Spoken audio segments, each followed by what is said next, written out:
ఆమె 10th అయిపోయింది. ఇప్పుడు ఏ పరిస్థితి లేక ఆమెకు అది చదివిస్తలేము. డ్యూటీ దొరుకుతుంది పాపకు. హ్మ్. మేము ఎట్లా బతకాలి? ఎక్కడో తీసుకుపోయి అడవిలేస్తే ఎట్లుండాలి మేము? మా పరిస్థితి ఏంది? హ్మ్. మమ్మల్ని చూసేటోడు ఎవడు లేడు. బిడ్డలు లేడు, కొడుకులు లేడు. ఉన్న ఒక కొడుకు కూడా పోయిండు. హ్మ్. 40 ఏళ్ళు కూడా బతకలేదు. నేను 39 ఏళ్ళకే చచ్చిపోయాడు. హ్మ్. ఇప్పుడు పిల్లల పరిస్థితి ఏంది? మా పరిస్థితి ఏంది?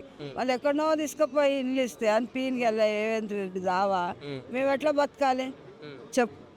వాడుకో పింఛన్ ఎక్కువ వేస్తా అట్లా చేయకపోయి బస్సులు పిరి పెట్టి మస్తు మందికి యాక్సిడెంట్లు అవుతున్నాయి. మరి అది పిరి పెట్టే బదులు ఇంత ఏంటన్నా కంపెనీలు కట్టిన గరీబోళ్ళు ఇంత డ్యూటీలు చేసుకోవాలన్నా బతుకుదురు. ఇదేంది ఇంతగానం కోసం పెట్టుకుంటున్నాడు? ఆడేమన్నా మాకు ఇస్తుండా? వాడు ఇస్తే కట్టుకున్నామా మేము? రూపాయి ఇచ్చిండా? మేము కట్టుకున్నామా? మాకు తినడానికి ఇస్తుండా? ఏ ప్రభుత్వంలోనన్నా ఇటువంటి గోస వచ్చిందా మీకు? ఇట్లా రాలే నాయన. హ్మ్. ఆడు ఎవరు మన కేసీఆర్ అన్న నయం. బతుకమ్మ చీరలు ఇస్తుండే. మళ్ళీ ఇంకోటి ఏంది పింఛన్ 200 ఉంటే 2016 చేసిండు. అన్నిటికీ అంతనన్నా చేసిండు కానీ ఈడైతే మొత్తమే నాశనం చేస్తున్నాడు. ఇంపీన్కెళ్ళి సావనన్నది వస్తలేడు. ఈ ముసలోళ్ళ గోస పెట్టుకుంటాడా? చాలా గోస పెడుతుడు చేతగానోళ్ళు. ఎక్కడ పోయి బతుకుతాం? ఏం కష్టం చేసుకుంటాం? ఆ పిల్లలు ఎట్లా బతకాలి ఇప్పుడు చెప్పు? ఇంత గోస పెట్టుకోవద్దు కదా. ఉన్నోనివైనా నువ్వు మనిషివే, లేనిదాన్నైనా మనిషినే. ఇలా ఉన్నోనికేమో పెద్ద ఇల్లులు ఆలులు ఎరికెళ్ళు అవి ఇవి అన్ని కావాలి. లేని దానికి కొంప కూడా వద్దా చెప్పు? మరి ఇప్పుడు నీ ఇల్లు కూలిపోతే నీ బతికేందన్న? మరి నేను అదే కదా అడుగుతున్నా, ఎట్లా చేయాలని. నా ఇల్లు కూలిపోతే నేను ఎట్లా బతకాలని అడుగుతున్నా నేను. నా ఇల్లు కూలగొట్టొద్దు. మీరు ఇంతమంది ఉండి ఏం చేస్తారు? ఇల్లు కాపాడాలి మీరు అందరు కలిసి. అంతే నేను అడిగేది. నేను లక్షలు అడుగుతలేను, కోట్లు అడుగుతలేను. నా ఇల్లు నాకుంటే ఏదో ఒకటి చేసుకొని ఎట్నో బతుకుతాం. ఎక్కడనో తీసుకుపోయి వేస్తే కోడలకు షుగరు, కోడలకు ఏమంటారు థైరాయిడ్, హై బీపీ ఇవన్నీ ఉన్నాయి. ఎట్లా బతకాలి మేము? నాకు బీపీ. నువ్వు కూడా ఏం పనుకోవు. ఏం పోవాలి ఇప్పుడు? 76 ఏళ్ళు 70 వెళ్ళినాయి.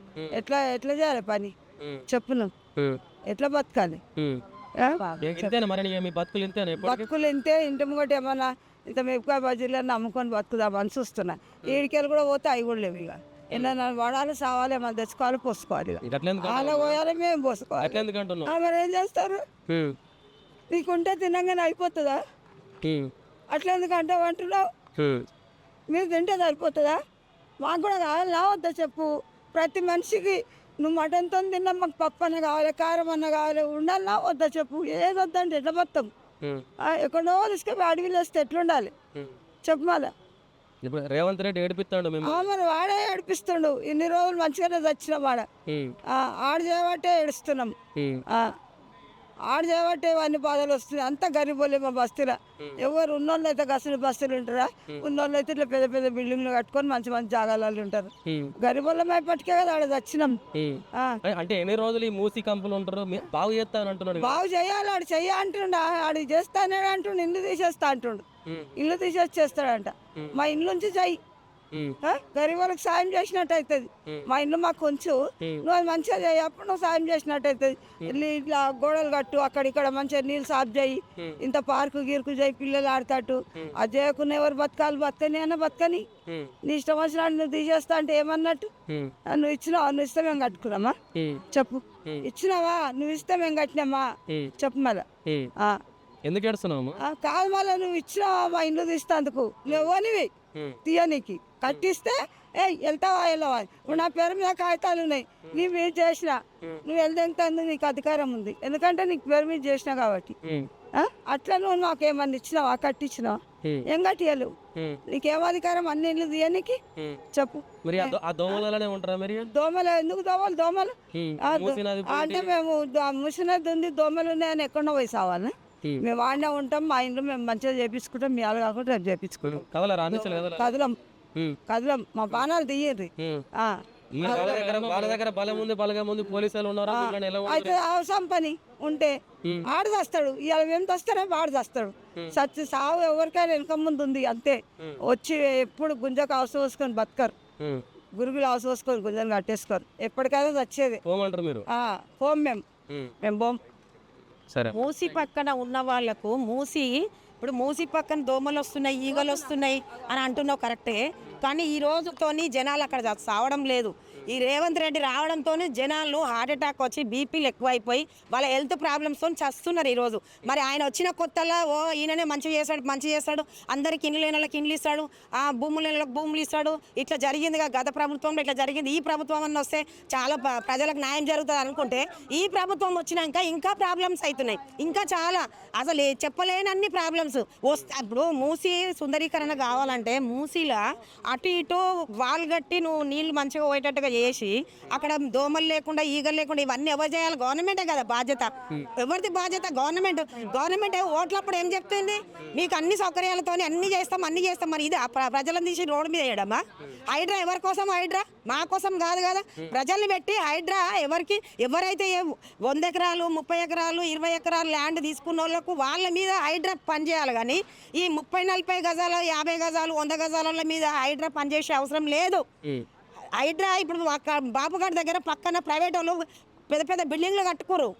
ఇప్పుడు వీళ్ళవి కాకుండా పెద్ద బిల్డింగ్లు అక్కడ కట్టుకోరు. ఆల్రెడీ కన్స్ట్రక్షన్ నడుస్తుంది. మరి అది ఎందుకు ఆపుతలేవు నువ్వు? అక్కడ గుళ్ళు కొట్టచ్చు కదా. ఇప్పుడు కబ్జాతోనే కదా. అక్కడ పేపర్లు కూడా సరిగా లేవు. వీళ్ళు పేపర్లు ఉన్నాయి. వీళ్ళ ల్యాండ్కి ఏవైతే ఇంటి ట్యాక్స్ కడుతున్నారో వాళ్ళకి కరెంటు బిల్లులు ఉన్నాయి, వాటర్ బిల్లులు ఉన్నాయి. వీళ్ళ డ్యూటీ వాళ్ళు రిటైర్డ్ అయిన పైసలతోని వాళ్ళు కొంతమంది కట్టుకున్నారు. ఇంకా కొంతమంది లోన్లు తీసుకొని కట్టుకున్నారు. కొంతమంది సొంత డబ్బులతోనే కట్టుకున్నారు. గవర్నమెంట్ ఇచ్చిన పైసలతో ఎక్కడ కట్టుకోలేదు. గవర్నమెంట్ పైసా ఎవ్వరి దగ్గర లేదు. గవర్నమెంట్ వాళ్ళ కష్టాల పైసలతోనే వాళ్ళు ఈరోజు కట్టుకున్నారు. కాబట్టి ఈరోజు సతమతం అవుతాడు ప్రజలు. మన ప్రజల కోసం ఎందుకు ఆలోచిస్తలే గవర్నమెంట్? ప్రజలు అనుకుంటేనే కదా ఈరోజు నువ్వు వచ్చినావు. ప్రజలు లేకుండా నువ్వు ఎక్కడికి వచ్చినావు చెప్పు. ఈరోజు ప్రజలే నీకు బుద్ధి చెప్తారు. ప్రజలే నీకు ఏదైతే చేయాలో అదే చేస్తారు. ఇంకా 2 సంవత్సరాలు నువ్వు ఉండేది, కానీ ఎక్కువ రోజులు లేదు. ప్రజలు అనుకుంటే మాత్రము నువ్వు ఇప్పుడే గోవింద. ఎందుకంటే నీ బిడ్డ పెళ్ళప్పుడు నువ్వు ఎట్లయితే జైలుకు పోయినావో మళ్ళీ నీకు అదే గతి వస్తుంది. నువ్వు మళ్ళీ జైలు పోతావు. ఆడోళ్ళు అంటే ఏం చేస్తారన్న? ఆడోళ్ళకు ఇల్లు కావాలి, పిల్లలు కావాలి, సంసారం కావాలి. ఏదో వీడియోని వస్తే మంచిగా అవుతుందేమో అనుకున్నాము, కానీ వీడు వచ్చినాక ఇట్లా చేస్తాడని అనుకోలే కదా ఎవరు. అనుకోకుండా ఇక ఈరోజు 46 బస్సుల ప్రజలందరినీ రోడ్డు మీద వేస్తే ప్రజల ఉసురు అన్నది ఉట్టిగా తలగదు. ఇప్పటికైతే వెంటనే పాపాలతో వెంటనే పోతున్నారు. కానీ మేము మాత్రం అక్కడికి జరిగేది లేదు. ఆ బస్సులలోనే ఉంటాం. అక్కడనే మేము మా జీవనోపాధి అక్కడనే ఉంది కాబట్టి మా పిల్లల చదువులు అక్కడనే ఉన్నాయి. మాకు అన్ని సౌకర్యాలు కూడా అక్కడే దగ్గర ఉన్నాయి. ఏదైనా ప్రాబ్లమ్స్ వచ్చినా కూడా పోలీస్ స్టేషన్ దగ్గర ఉంది. ఏదైనా ప్రాబ్లమ్స్ వచ్చినా కరెంట్ ఆఫీస్ దగ్గరనే ఉంది, వాటర్ ఆఫీస్ దగ్గరనే ఉంది, మాకు రోడ్డు దగ్గర ఉంది. ఏదైనా పనులు చేసుకోవాలన్నా, ఇండ్లలో పోయి పని చేయాలన్నా ఇంట్లో పని మంచిగా మాకు దగ్గరలో దొరుకుతుంది. కాబట్టి మేము అన్ని సౌకర్యాలు మాకు అక్కడ పెట్టుకొని మేము ఎక్కడో ఎందుకు పోతాం? మేము పోనే పోము, అక్కడనే ఉంటాం. మా మీదకేం బుల్డోజర్ తీసినా పర్వాలేదు. ఏర్పాట్లు చేసినాక వాళ్ళకు ఇష్టమైన దగ్గర సిటీ ఇప్పుడు వాళ్ళు ఇక్కడ పనులు చేసుకుంటారు, బాసలు తోముతారు, డ్రైవర్లు ఉంటారు. ఎక్కడో ఊరు బయట ఇస్తామంటే ఎట్లా? కాబట్టి ఆ మూసి ఒడ్డునే వాళ్ళకు ల్యాండ్ సేకరించి బస్తీలోనే ఇప్పుడు 2 బెడ్రూమ్ హాల్స్గా కేసీఆర్ గారు ఎట్లయితే ఆ బస్తీ జాగానే 2 బెడ్రూమ్ హాల్స్గా మార్చాడు. ఎక్కడికో తరలించకుండా కావాలంటే రేస్ కోర్స్ అంతా కూడా వీళ్ళ బాధితుల కోసం ఇచ్చేయాలి. రేస్ కోర్సులో చాలా జాగా ఉంది. సిటీ బయటికి రేస్ కోర్స్ పంపించమని వాళ్ళే లెటర్లు పెడుతున్నారు. తర్వాత మూసి శుద్ధీకరణ పేరుతో 1,50,000 కోట్లు అక్కర్లేదు. ఏదైతే అవసరమో అంతవరకు చేయాలి. ఇప్పుడు సాబర్మతిలో ఏమైందంటే నేను చెప్పలేకపోయిన సమయం లేక ఇక్కడ కార్ పార్కింగు, సైకిల్ పార్కింగ్ దగ్గర నుంచి అందరు వెళ్ళిపోయిన వదిలిపెట్టి మాకు వైబుల్ అయితే లేదు, వర్కౌట్ అయితే లేదు, మురుగునీరు శుభ్రం చేయలేకపోయిన వాళ్ళు. ఆ వాసనకు పార్కులు, రిక్రియేషన్ సెంటర్లు అన్నీ మూతపడ్డాయి. ఇక్కడ కూడా అదే జరుగుతుంది. కాంట్రాక్టర్లకు కూడా లాభం ఉండదు. కేవలమైన వర్క్స్ చేయించి డబ్బులు సంపాదించుకోవడానికి తప్ప. ఇప్పుడు గాంధీ విగ్రహం ఉంది, 5,000 కోట్లు. ఇప్పుడు నువ్వు ఏడీబీ దగ్గర పోయి 4,000 కోట్లు అప్పు తెచ్చుకుంటాను మూసీ కోసము. గాంధీ విగ్రహం అవసరమా? ఇప్పుడు గాంధీ ఏమన్నా చెప్పిండు అది పెద్దగా పెట్టండి అని. ఆ చిన్న విగ్రహం సరిపోద్ది కదా. కాబట్టి ఇవన్నీ రాహుల్ గాంధీని ఆయన ఇష్టపడి పక్కన గాంధీ ఉన్నది కాబట్టి గాంధీ పెడదామనుకుంటే రాహుల్ గాంధీ, సోనియా గాంధీ అండ్ అంతకుముందున్న ఇందిరాగాంధీ, ఆ గాంధీ ఈ గాంధీ ఒక్కటి కాదు. ఆయన గండి, ఫిరోజ్ గండిలో గండి ఉంటుంది, పర్షియన్ ఇంటి పేరు అది, గండి అది. ఈ గాంధీ కాదు. రేవంత్ రెడ్డిని ఏదో మెప్పించడానికి గాంధీ విగ్రహం పెడతానంటే కుదరదు. సో వాళ్ళ నిర్వాసితులను చేయొద్దు. ఇప్పుడు ముందైతే శుద్ధీకరణ చేయండి, సుందరీకరణ వద్దు అనేది నా నినాదం. ఎవరు అడ్డం పడ్డా మూసి పునరుజ్జీవనం ఆగాలని చెప్పేసి అంటున్నాడు కదా. అంటే ఆయన అట్లా అంటాడు. మేకపోతు గాంభీర్యం ఫస్ట్ పైసలు లేవు, ఏడీబీ వానికి రానియరు. ఎందుకంటే ఇంతమంది ఆందోళన చేస్తుంటే ఏడీబీ వానికి రికవరీ ఎక్కడి నుంచి వస్తుంది? వాడు అప్పియ్యాడు, వచ్చి చూసిపోయాడు, ఇది ప్రజల ఆందోళన కూడా చూసిండు. కాబట్టి ఆయన అంటాడు కానీ డబ్బులు లేవు కాబట్టి ఆయన కట్టలేడు. ఒకవేళ ఆయన 10 సంవత్సరాలు ఉంటే కనుక ఏమైనా ఆలోచిస్తాడేమో, కానీ ఈ టర్మ్ తర్వాత మళ్ళీ రేవంత్ రెడ్డి మనకు కనబడుతున్నాడని నేనైతే అనుకోవట్లేదు. డిపిఆర్లో సిద్ధం కాకముందుకు ఎందుకు ఇదంతా? తప్పది, ఆ చట్టవిరుద్ధం. డిపిఆర్ లేకుండా ఈ రకంగా చేయడం అనేది చట్టవిరుద్ధం 100%. ప్రజల్లో చైతన్యం రావాలి. ఇట్లాంటి మీటింగ్స్ బస్తీలో జరుగుతుంది తప్ప ఇది ప్రాజెక్ట్ ఆగదు. కాబట్టి ఇది రియల్ ఎస్టేట్ వాళ్ళ కోసం అనుకోవచ్చు. రియల్ ఎస్టేట్ కూడా ఉంది. తర్వాత వ్యాపారస్తులకి ఆఫర్ చేస్తున్నాడు కదా, దాని ద్వారా ఆయనకు ల్యాండ్ రేట్స్ ఉంటాయి, అందులో వాళ్ళ మామూలు ఉంటాయి, కమిషన్లు ఉంటాయి, సంపాదించుకోవడానికి 100 మార్గాలు ఉంటాయి కదా ఒక ప్రాజెక్ట్ టేకప్ చేసినందుకు.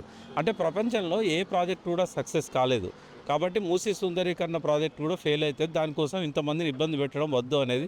కేవలం మురుగునీటిని తొలగిస్తే చాలు. మూసి మంచినీళ్ళు కాకపోయినా కనీసం కాలంలో పెడితే కాలు మంచిగా ఉండేటట్టుంటే చాలు. ఆ నీళ్ళని స్నానం చేయరు, ఆ నీళ్ళని ఈత కొట్టరు, ఆ నీళ్ళని తాగరు. కనీసం ఏంటంటే అలా కాలు పెడితే కాలు మంచిగా ఉండాలి. గంతవరం చేస్తే చాలు. మూసి బీఆర్ఎస్ 16,000 కోట్లతోనే అది కూడా శుద్ధీకరణే అనుకున్నది.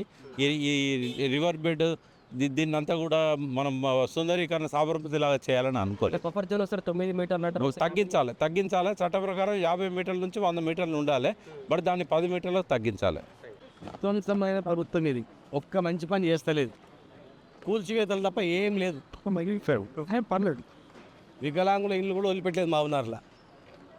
వాళ్ళ పేద ప్రజల మీదనే, ఆ పొంగులేటి శ్రీనివాస రెడ్డి మీదనో, లేకపోతే అక్కడ కేవీ రామచంద్రరావు మీదనో, లేకపోతే ఇంకా అక్కడ కట్టినటువంటి ఇంకా చాలామంది ఉన్నారు.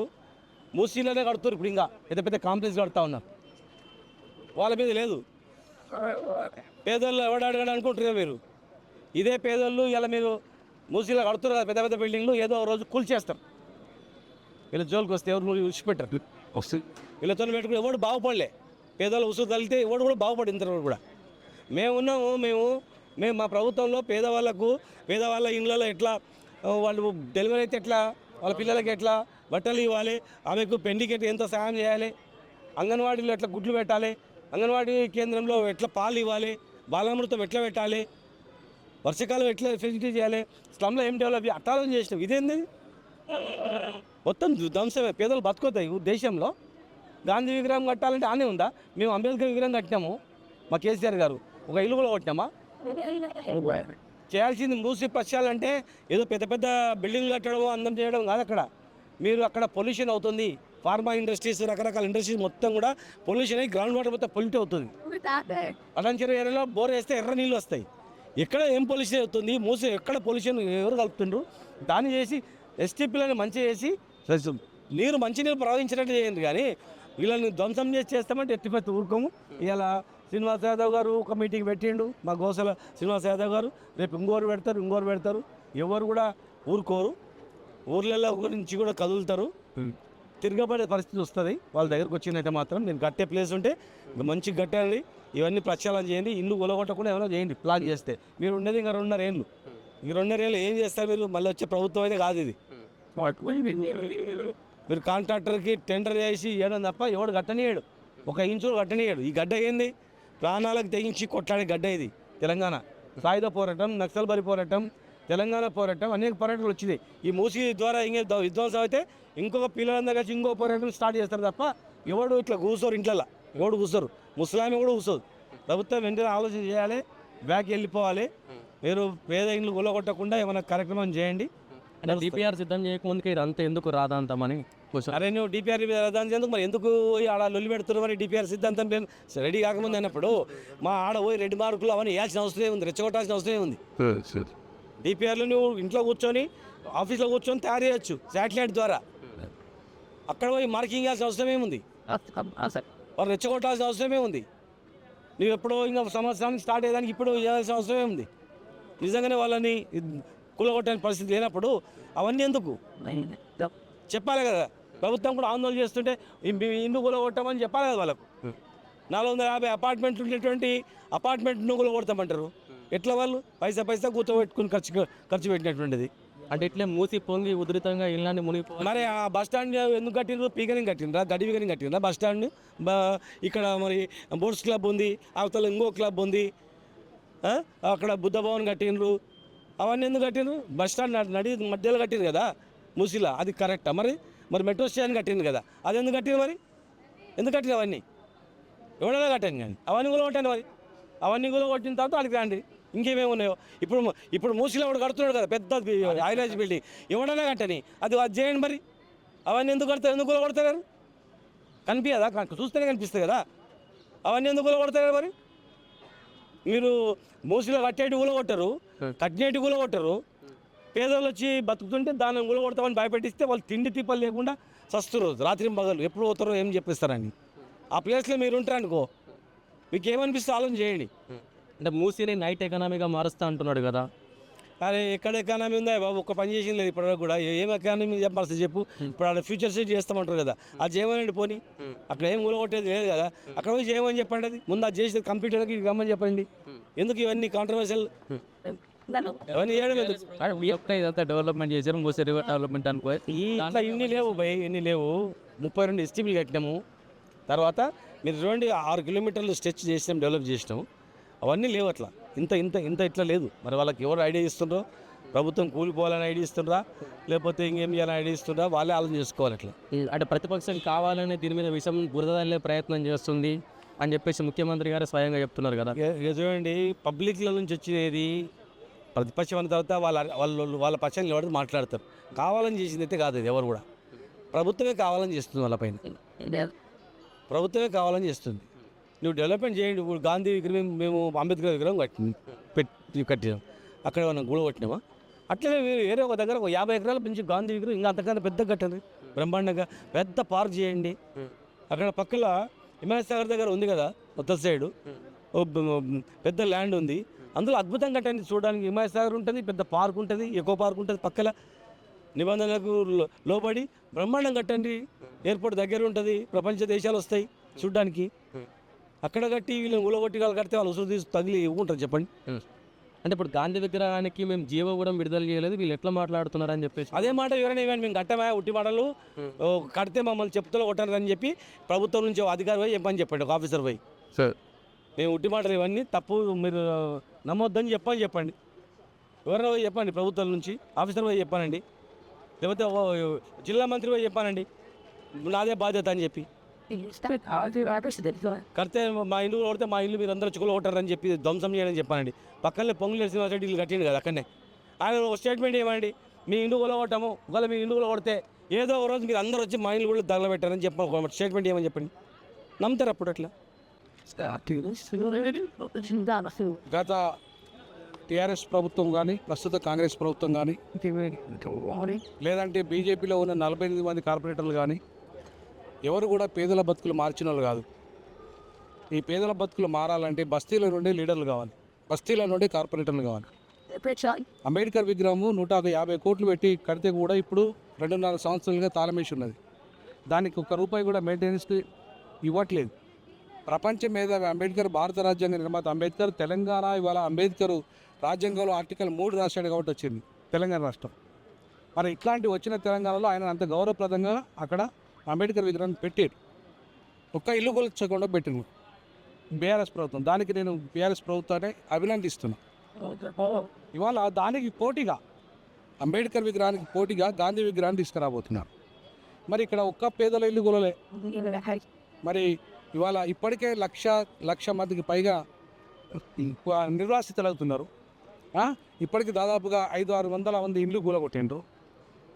ఇప్పుడు 5,000 కోట్లు పెట్టి, ఇది 150 కోట్లు విగ్రహము, కానీ 5,000 కోట్లు పెట్టి ఇవాళ బిజినెస్ చేయడానికి వస్తాను. నేను లండన్ వెళ్ళాను.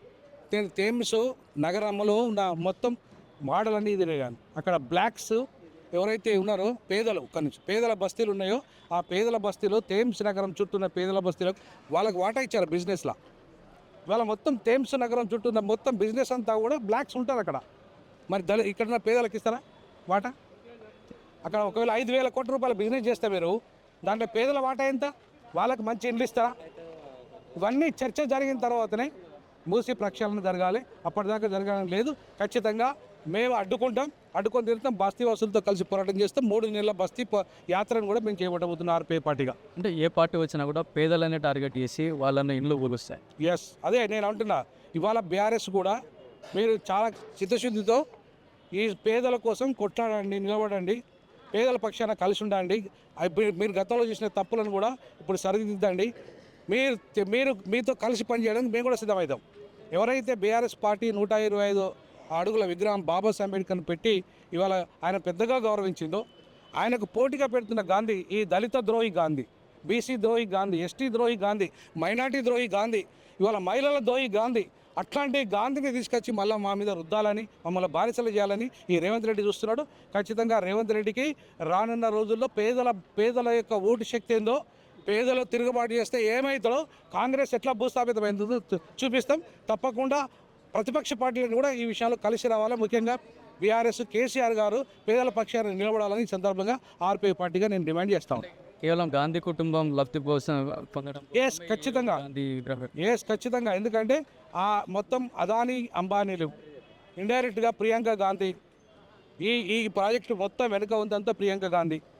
ఈ మొత్తం వీళ్ళంతా బిజినెస్ చేసి కోట్ల లక్షల కోట్లు వేల కోట్లు సంపాదించుకోవడానికి పేదల బతుకులు, పేదలు ఎంతమంది ఇల్లు కూల్చినా పర్లేదు, పేదల బతుకులు ఎంత ఆగమైన పర్లేదు, నాశనమైన పర్లేదు, ఇవాళ పేదల బతుకులు కూల్చే ఏ గాంధీ విగ్రహం కానీ, ఈవెన్ గాంధీ మనవడు వద్దన్నాడు. గాంధీ మనవడు పేదల బతుకులను కూల్చే విగ్రహాలు వద్దన్నాడు. గాంధీ సిద్ధాంతానికి విరుద్ధం అన్నాడు. మరి అట్లాంటి విరుద్ధమైన పనులు రేవంత్ రెడ్డి ఎట్లా చేస్తాడు? రాహుల్ ఎట్లా అంగీకరిస్తాడు? అంటే బిజినెస్ కోసం, వాళ్ళ యొక్క సంపాదన కోసం చేస్తున్నారు. కాబట్టి ఆ కుట్రలను ప్రజల ముందు మేము పెడతాం, తప్పకుండా ప్రశ్నిస్తాం. అన్ని ప్రతిపక్ష పార్టీలతో కలిసి ఈ పోరాటంలో మా వంతుగా ఆర్పీఐ పార్టీగా మేము కృషి చేస్తాం. తప్పకుండా పేదల నుండే మేము మేయర్ను తీసుకొస్తాం. మా లక్ష్యం ఈ మేయర్, జిహెచ్ఎంసీ మేయర్గా ఇదే బస్తీవాసుల నుండి చేయడమే ఆర్పీఐ పార్టీ లక్ష్యం. అప్పుడే సమస్యలకు పరిష్కారం అవుతుంది. మీరు బీఆర్ఎస్ పార్టీకి మద్దతు తెలిపారు కదా, బీఆర్ఎస్ పార్టీకి మద్దతు తెలపలే. కేసీఆర్ గారు 125 అడుగుల విగ్రహానికి మద్దతు తెలిపినాం, పార్టీకి కాదు. ఆయన 125 అడుగుల విగ్రహం పెట్టి ఒక్క ఇల్లు కొలగొట్టలే, అవునా? మరి ఈయన ఎట్లా కొలగొడతాడు ఇల్లు? ఆయన స్థలాలు లేవా? ఇక్కడ గాంధీ విగ్రహం పెట్టడానికి ఇంకెక్కడ స్థలాలు లేవా? ఇల్లు కూల్స్తేనే ఆనే పెట్టాలన్నా? అది సమాధుల గడ్డ. ఇప్పుడు పెడతా అన్న ప్లేస్లో సమాధుల గడ్డ అది. ఇప్పుడు ఆ సమాధుల గడ్డలో గాంధీ బొమ్మలో పెట్టాలా? గాంధీ మనవడే వద్దంటాడు కదా. వద్దు, మా ప్రజల యొక్క ఇల్లు కూల్చి వాళ్ళ జీవితాలు ఆగం చేసి మా తాత విగ్రహం పెట్టద్దు, మా తాత సిద్ధాంతాలు. గాంధీ విగ్రహం పెడతామని ఇప్పటివరకు ఎటువంటి జీవో విడుదల ఎందుకు వీళ్ళు ఎట్లా మాట్లాడుతున్నారని చెప్పేసి అంటున్నారు కదా. ఎవరన్నారు ఆ మాట? గాంధీ విగ్రహం, గాంధీ సరోవర్ అని ప్రాజెక్టుకే అనుమతులు తీసుకొచ్చుకున్నాడు ఆయన రేవంత్ రెడ్డి గారు. డిపిఆర్కి అనుమతులు వచ్చినాయి. అంటే డిపిఆర్కి అనుమతుల కోసం కేంద్ర ప్రభుత్వానికి లేఖ రాశాడు ఆయన ఇక్కడ. కాబట్టి గాంధీ సరోవర్ అనే ప్రాజెక్టే పెద్ద 5,000 కోట్ల రూపాయల ప్రాజెక్ట్ అని చెప్పి ప్రకటించింది ఆయన. మరి కాదని ఎవరంటారు దాన్ని? ఇవాళ గాంధీ సరోవర్ అనేది అవసరం లేని విషయం. గాంధీ ఘాట్ ఉన్నది కదా, మళ్ళీ గాంధీ సరోవర్ ఎందుకు? ఒకవేళ బొమ్మ పెడుతున్నావు ఆడే పెట్టు, అదే గాంధీ ఘాట్లో పెట్టు. ఇంకా మళ్ళీ ఎందుకు ఇక్కడికి వస్తున్నావు? ఈ ప్రాంతానికి ఎందుకు వస్తున్నావు? ఆ ఘాట్లో ఉన్న ఆ ప్లేస్ ఉంది కదా, ఆల్రెడీ పెద్ద ఎత్తున ఉంది కదా, అక్కడే పెట్టమని చెప్పి అడుగుతున్నాం. మేము గాంధీకి వ్యతిరేకం, విగ్రహం పెట్టడానికి వ్యతిరేకం కాదు. గాంధీ విగ్రహం అక్కడ పెట్టుకో. బాపు ఘాట్ ఆల్రెడీ ఉంది. ఇక్కడ అంబేద్కర్ విగ్రహం ఇక్కడ సెంటర్ పాయింట్లో ఉంది. నీ విగ్రహం పెట్టాలనుకుంటే పెద్దది పెట్టుకో అక్కడనే. కానీ ఇవాళ ప్రజల సొమ్ముతోని ఇవాళ డబ్బులే లేవంటున్నావు కదా. 5,000 కోట్లు ఎందుకు పెట్టాలంటున్నావు విగ్రహానికి? 5,000 కోట్లు అవసరం ఏంటి? ఒక విగ్రహానికి 5,000 కోట్లు అవసరం ఉంటుందా? ఉంటే ఎందుకు? సబర్మతి ప్రక్షాళన జరిగింది, 8,000 కోట్లు వచ్చినాయి. 8,000 కోట్లు 2,000 కోట్లు కూడా కాలే. నీకు 5,000 కోట్లు ఎందుకైతే? సో కాబట్టి ఖచ్చితంగా ఇదంతా కూడా శుద్ధి కార్యక్రమాలు చేయండి. శుద్ధి కార్యక్రమం చేయడం తప్పు కాదు. కాలుష్య నివారణ చేయండి, తప్పు కాదు. మూసి జీవనదిగా మార్చండి, తప్పు కాదు. ఆ జీవన చుట్టూ ప్రజలను కూడా బతకనియండి, పేదలను కూడా బతకనియండి. వాళ్ళ జీవితాలను నాగం చేసేసి నువ్వు జీవనది కట్టి మొత్తం పెద్ద ఆకాశ హార్మాలు మళ్ళీ ఇందిరమ్మ ఇల్లు ఇచ్చి పునర్నివాసం ఇస్తా అని చెప్పేసి అంటున్నారు. ఎక్కడ ఇస్తావు ఇందిరమ్మ ఇల్లు? ఊరు అవతలు ఇస్తావు. వాళ్ళు అక్కడ పని చేసుకుని బతుకుతారు చుట్టుపక్కల. ఇవాళ థేమ్స్ నగరంలో అక్కడే ఇచ్చారు వాళ్ళకి బిజినెస్. ఎక్కడ? ఆ థేమ్స్ నగరం చుట్టూ ఉన్న మొత్తం వ్యాపారాలన్నీ కూడా ఇలా పేదలు ఎవరైతే ఇల్లు కూర్చోలేదో వాళ్ళకి ఇచ్చారు. మరి ఈయన ఇక్కడ వీళ్ళకి ఆ వ్యాపారాల భాగస్వామ్యం ఇవ్వను. అక్కడ ఏదైతే ఒక 25% వ్యాపారాలు వీళ్ళకి ఇవ్వను పేదలకు. అక్కడే ఆ కాంప్లెక్స్లలో వీళ్ళకి కూడా ఒక 10% ఇండ్లు ఇవ్వమని, 10% ఇండ్లు ఇవ్వమని. 90% ధనవంతులకు ఇండ్లు, 10% పేదలకు ఇండ్లు. అక్కడే ఆ ఏరియాలో బతారు కదా వాళ్ళు. ఆ బిజినెస్లో భాగస్వామ్యం అవుతారు. వాళ్ళ బతుకులు ఆగం కాకుండా ఉంటాయి కదా. మనం ఎందుకు చేస్తలేను? ఒక్క సంపన్నుల కోసమే ఎందుకు ఆలోచిస్తున్నాం? కాబట్టి ఇవాళ ప్రజాపాలన కాదు, ఇది దగా పాలన. ఇది పేదల మొత్తం బుల్డోజర్, పేదల బతుకుల మీద బుల్డోజర్ పాలన. ఈ పాలన అంతం చేసేదాకా ప్రజల పక్షాన కొట్లాడతాం. ఖచ్చితంగా ప్రతిపక్ష పార్టీలు అన్నింటినీ కూడా, ముఖ్యంగా బీఆర్ఎస్ పార్టీని నేను రిక్వెస్ట్ చేస్తా ఉన్నాను. ఒక పెద్ద మేజర్ ప్రతిపక్ష పార్టీ అది. ఆ పార్టీ దీంట్లో సీరియస్గా కీలకం భూమిక పోషించి పేదల పక్షాన నిలబడి కొట్లాడితే మేము కూడా పేదల పక్షాన కొట్లాడడానికి సిద్ధమవుతాం.